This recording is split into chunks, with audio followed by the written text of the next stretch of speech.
Hello everyone. तो आज हम लोग बात कर रहे थे कि यूनिट 2 के चैप्टर नंबर 9 के हमने दो वीडियो इसमें बना दिए थे 10-10 मिनट के। अब हम लोग इसमें तीसरा वीडियो बनाने वाले हैं। मैंने पहले ही कहा था कि यूनिट सेकंड में 3 चैप्टर हैं। ये दोनों एक ही चैप्टर में हो जाएंगे, लेकिन जो ये यूनिट 9 का ये जो पहला चैप्टर है इसके लिए 5 वीडियो मुझे बनाने पड़ेंगे। और आप लोगों को अगर पूरे वीडियो देखने हैं तो आप लोग डिस्क्रिप्शन में जाइएगा, वहाँ लिंक मिल जाएगी सोशल प्रोस्पेक्टिव ऑफ एजुकेशन। आप लोगों को 1 या 2 दिन के अंदर अभी पूरा का पूरा आप लोगों को प्लेलिस्ट में देखने के लिए मिल जाएगा, तो वहाँ से आप लोग पूरा देख सकते हैं। तो देखिए अब हमारे इस चैप्टर में बचा क्या है। एक तो हमारे ये फंडामेंटल राइट्स यानी मौलिक अधिकार बचे हुए हैं। इसके बाद में हम एक डीपीएसपी पे बनाएंगे और साथ ही साथ में मौलिक कर्तव्य पे वीडियो बनाएंगे। और इसके बाद सीधा शिक्षा संबंधी जो हमारे प्रावधान किए गए हैं आज तक, जैसे विकलांगों के लिए शिक्षा, अल्पसंख्यकों के लिए शिक्षा, तो केवल उन वाले आर्टिकल्स को और कॉन्स्टिट्यूशन अमेंडमेंट्स को पढ़ करके और हम लोग इस चैप्टर को खत्म कर देंगे। आपकी बुक के ही अकॉर्डिंग वीडियो है, आपकी बुक में इसी तरीके से दिया हुआ है और बुक में रखे हूँ। जैसे पिछले वीडियो में मैंने बुक से ही आप लोगों को दिखाया था, तो मेरे पास बुक है और मैं उसी के अकॉर्डिंग ही आप लोगों को पढ़ा रहा हूँ। ठीक है, बुक से नहीं पढ़ा सकते क्योंकि कॉपीराइट का इशू आता है और आप सभी लोग अच्छे से जानते हैं। तो देखिए मौलिक अधिकार के बारे में बात करते हैं। तो मौलिक अधिकार जो है वो भाग नंबर 3 में दिए गए हैं और अनुच्छेद 12 से 35 के बीच में आते हैं और इनको अमेरिका से लिया गया है।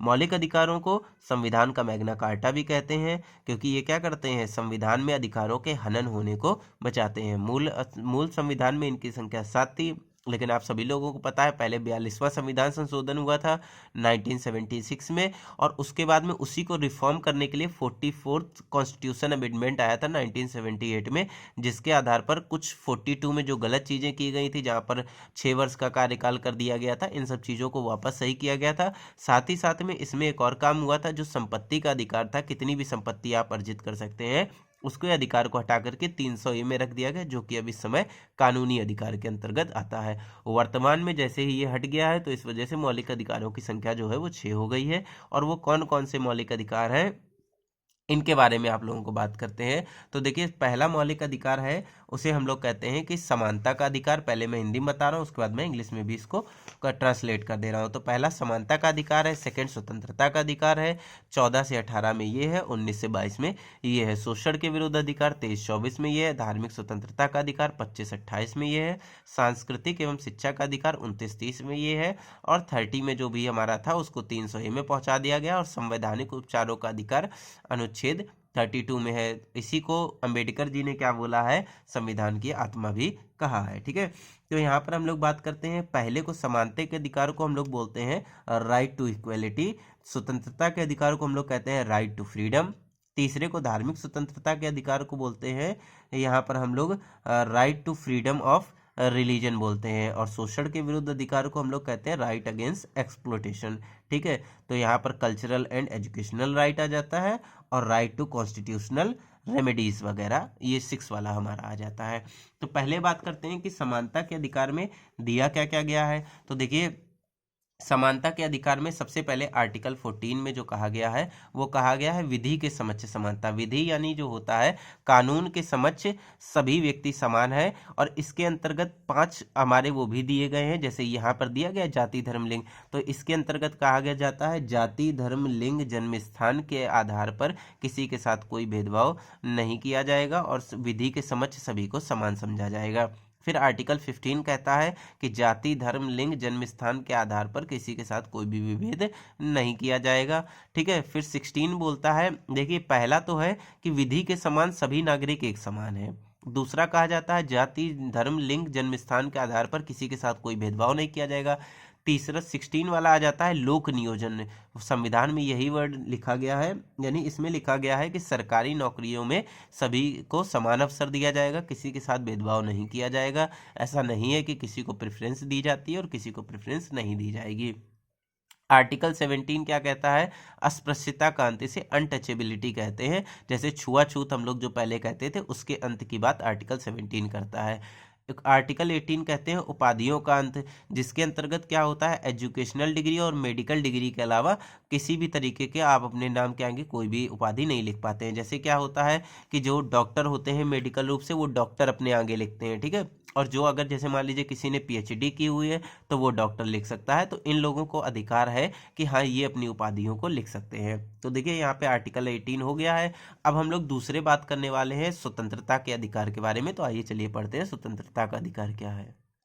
तो स्वतंत्रता के अधिकार का उद्देश्य क्या था? स्वतंत्रता के अधिकार का मुख्य उद्देश्य है कि भारतीय जनता स्वतंत्र रूप से स्वयं का विकास करे, जिससे समाज एवं राष्ट्र का भी विकास हो सके। अब देखिए आर्टिकल 19 के अंतर्गत आती है अभिव्यक्ति की स्वतंत्रता। अब 19 के अंदर ही पार्ट है, जैसे अभी यूपीएसआई का एग्जाम हुआ था, आप लोगों ने देखा होगा, तो उसमें 19 भी पूछ लिया गया था। ठीक है, तो इसके अंतर भी याद रखिए। अभिव्यक्ति की स्वतंत्रता में क्या, अभिव्यक्ति यानी सबसे पहले बोलने की स्वतंत्रता। अच्छा, कहीं पर जब हम लोग बोलेंगे तो क्या हो जाएगा, कुछ लोग आएंगे, 4 लोग देखने लगेंगे, मतलब शांतिपूर्ण रूप से एकत्रित होने की स्वतंत्रता। उसके बाद सभा या समूह बन जाएगा तो सभा या समूह बनाने की स्वतंत्रता। और उसके बाद में जब आपका नाम फेमस हो जाएगा तो आप पूरे भारत में घूमने जाएंगे, यानी पूरे भारत में आवागमन की स्वतंत्रता। और फिर पूरे भारत में जो जगह आपको अच्छी लग जाएगी वहाँ निवास करने की स्वतंत्रता। यानी पहले बोलने की स्वतंत्रता, फिर शांति रूप से एकत्रित होने की स्वतंत्रता, फिर सभा या समूह बनाने की स्वतंत्रता, फिर पूरे भारत में आवागमन की स्वतंत्रता, और उसके बाद में जो एक अच्छी जगह लग जाएगी निवास करने की स्वतंत्रता। तो ये जो एक्सेप्शन लिखा है इसको ध्यान में मत दीजिएगा। जब से आर्टिकल जो वो है 370 हटाया गया, उसके बाद में अब आप जम्मू कश्मीर में भी निवास करने के लिए पूरी तरीके से स्वतंत्र है। ठीक है, आर्टिकल 20 की बात करते हैं। तो आर्टिकल 20 कहता है कि अपराध के दोष सिद्धि संरक्षण संबंधी अधिकार। मान लीजिए अगर आप अपराधी हैं और आपका अपराध जो है वो सिद्ध भी हो गया है, तो उसके बारे में क्या क्या मतलब आपके पास फंडामेंटल राइट्स हैं, तो इसके बारे में बात कही गई है। तो देखिए यहाँ पर क्या है, वर्तमान कानून नीति के अनुसार सजा। मतलब ऐसा है कि जैसे आपने जिस समय अपराध किया है उस समय क्या है कि कोई एक नीति बनी हुई है कि 5 साल की जेल होगी उसमें। ठीक है, लेकिन जब आपका फैसला आया उस समय इसी अपराध के लिए हो गई है 10 साल की सजा, कि नहीं, जो मतलब मान लीजिए फैसला आपका 2 साल बाद तक केस चलता रहा और आपका 2 साल बाद फैसला आने की डेट है, लेकिन अब उस अपराधी की सजा 10 साल हो गई है। तो ऐसा नहीं है कि आपको 10 साल सजा दी जाएगी। जिस समय आपने अपराध किया था उस समय जितनी सजा थी वही सजा आपको दी जाएगी। तो वही लिखा है वर्तमान कानून नीति के अनुसार सजा।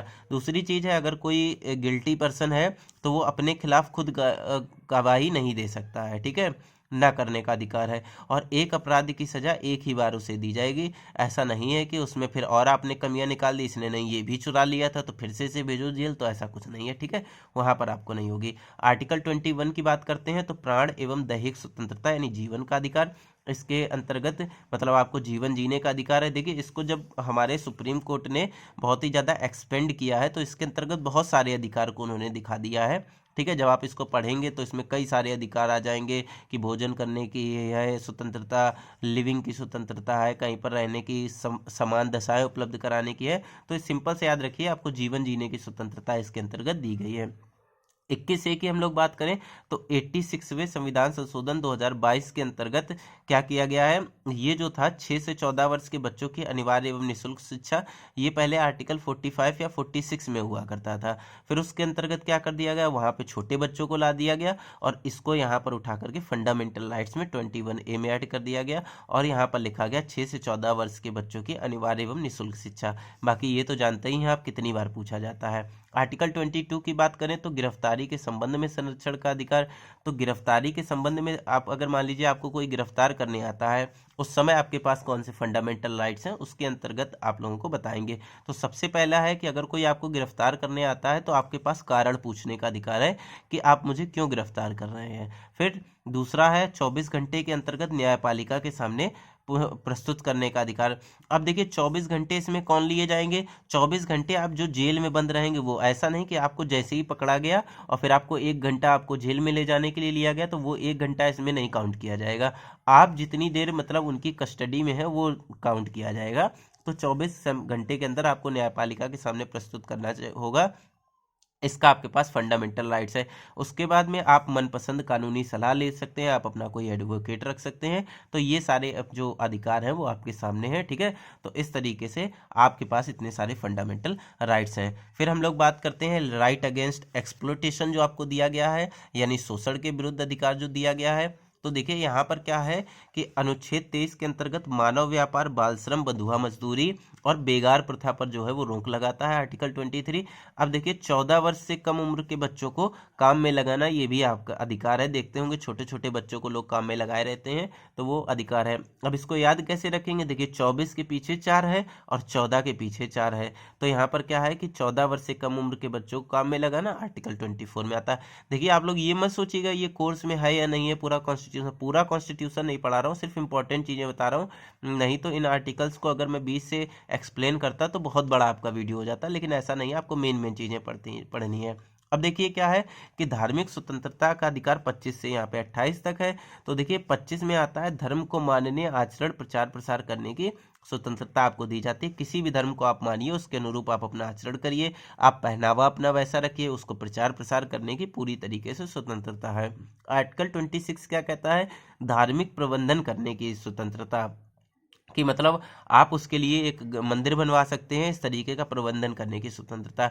धार्मिक संपोषित करने पर कर लगाने की होता है। जैसे मान लीजिए आपने किसी भी संस्था को क्या किया, धार्मिक संशोधित कर रहे हैं, तो इसके आधार पर आप पर जो है, आप पर कर नहीं लगाया जा सकता, कर ना लगाने की स्वतंत्रता। मतलब राज्य सरकार क्या करेगी, आपके ऊपर ऐसा नहीं कि आप किसी एक धर्म को संपोषित कर रहे हैं और सरकार को पसंद नहीं आया तो वो आप पर क्या कर दे, कर लगा दे। तो क्या है, धार्मिक संपोषित करने पर आप पर कर नहीं लग सकता है, मतलब उस आधार पर कोई आप पे टैक्स नहीं लगाया जा सकता है। इस बात का भी आपके पास फंडामेंटल राइट्स है।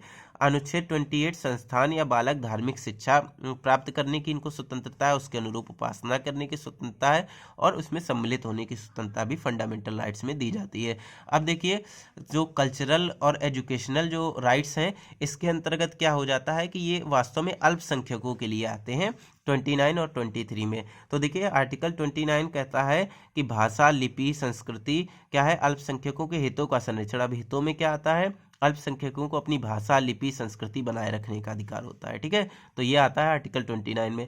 30 आर्टिकल क्या कहता है, अल्पसंख्यकों के शिक्षा संबंधी अधिकारों का संरक्षण इसमें किया जाता है, मतलब इन्हें भी शिक्षा प्राप्त करने का अधिकार है और अगर इसके लिए कुछ अलग से राइट्स बनाने पड़ते हैं तो उसे भी हम लोग बनाएंगे। अब देखिए जो संवैधानिक उपचारों का अधिकार है, मतलब कॉन्स्टिट्यूशनल रेमेडीज वाला, तो देखिए वहाँ पर भी बहुत अच्छा है, छोटा सा ही लिखा है। संवैधानिक उपचारों का अधिकार आर्टिकल 32 में क्या गया है, उपरोक्त मौलिक अधिकारों का हनन करने पर हाईकोर्ट, सुप्रीम कोर्ट में याचिका दायर की जाती है। अब देखिए हाईकोर्ट किस आर्टिकल के अकॉर्डिंग याचिका दायर करता है, 32 के अकॉर्डिंग, और जो हाई कोर्ट दायर करता है वो करता है 226 के अकॉर्डिंग याचिका दायर करता है।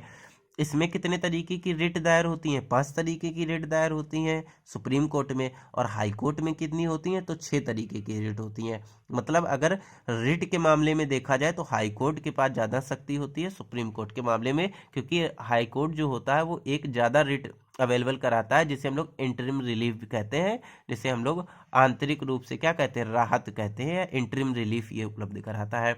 इस वजह से क्या है, किसी इंसान के हितों का संरक्षण हो और वो अच्छे से काम कर सकें, इस वजह से जो ये मतलब जितने भी जो ये आर्टिकल 32 है ये उनका संरक्षण करता है। इस वजह से डॉक्टर BR अम्बेडकर ने अनुच्छेद 32 को संविधान की आत्मा कहा है। एक और आते हैं जिनको ठाकुरदास भार्गव जी कहते हैं। तो ठाकुरदास भार्गव जी ने क्या कहा था कि जो प्रस्तावना थी उसको इन्होंने संविधान की आत्मा कहा था। तो इस तरीके से आपका फंडामेंटल राइट्स जो है वो कंप्लीट हो गया है। नेक्स्ट वीडियो में हम लोग बात करेंगे जो आगे बचे हुए DPSP हैं उनके बारे में भी बात कर लेंगे, और उसी वीडियो में हम लोग मौलिक कर्तव्यों की भी बात कर लेंगे। और एक लास्ट वीडियो आप लोगों के लिए बनेगा जिसके अंतर्गत केवल आप लोगों को ये पढ़ना होगा कि शिक्षा संबंधी क्या मतलब प्रावधान किए गए हैं संविधान में वो, और आपका ये पूरा का पूरा बड़ा सा चैप्टर जो है वो पूरा खत्म हो जाएगा। तो मिलते हैं हमारे नेक्स्ट वीडियो में, तब तक के लिए बाय बाय।